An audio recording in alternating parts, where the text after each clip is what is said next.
খুলনা সাতক্ষীরা আর খুলনা যশোর মহাসড়কের ঠিক সংযোগস্থলে এক প্রাচীন ব্যবসা কেন্দ্র চুকনগর।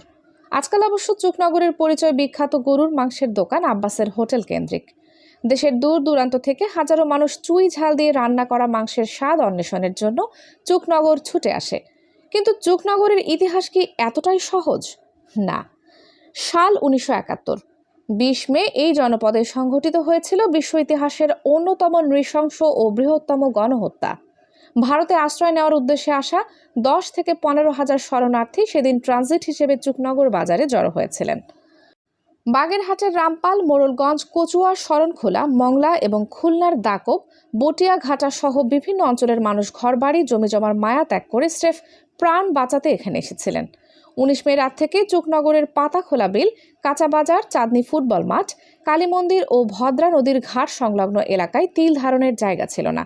স্থানীয় কিছু রাজাকার এই বিপুল জামায়াতের খবর পৌঁছে দেয় সাতক্ষীরার পাকিস্তানি হানাদার বাহিনীর ক্যাম্পে। 20 মে সকাল 9টার দিকে একটি ট্যাঙ্ক ও একটি সাজোয়া জিপ নিয়ে সাতক্ষীরা চুকনগর মহাসড়ক ধরে মালতিয়া মোড়ের ঝাউতলায় এসে থামে পাকিস্তানি সেনারা। গাড়ির শব্দ থামায় পাশে পাট খেতে কর্মরত মালতিয়া গ্রামের বৃদ্ধ চিকন আলী মোড়ল উকি দিয়ে দেখার চেষ্টা করেন। মুক্তিযোদ্ধারা ওত পেতে আছে ভেবে পাকিস্তানি সেনারা তাৎক্ষণিক চিকন আলীকে গুলি করে হত্যা করে।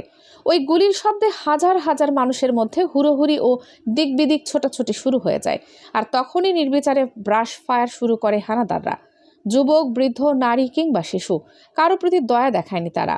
প্রাণ ভয়ে শত শত মানুষ ভদ্রা নদীতে ঝাঁপিয়ে পড়লে নদীর বুকেও গুলি চালানো হয়। মুহূর্তের মধ্যে ভদ্রা নদীর পানি রক্তে লাল হয়ে যায়। দোকানপাটের অলিগলি বা কালভার্টের নিচে লুকিয়েও শেষ রক্ষা হয়নি অনেকের। মাত্র 2 থেকে 3 ঘন্টার এই তাণ্ডবে চুকনগর পরিণত হয় এক বিশাল লাশের স্তূপে। চুকনগর ইতিহাসের তোরে ভুলে যাওয়া এক নাম। চুকনগর, যেখানে চোখের পলকে হত্যা করা হয় 12,000 মানুষকে।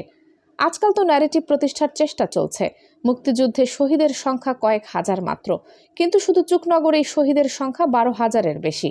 এই চুকনগর যেমন বিভৎসতার সব স্তর অতিক্রমের গল্প শোনায়, তেমনি উদাহরণ হিসেবে দাঁড় করায় সুন্দরীদের।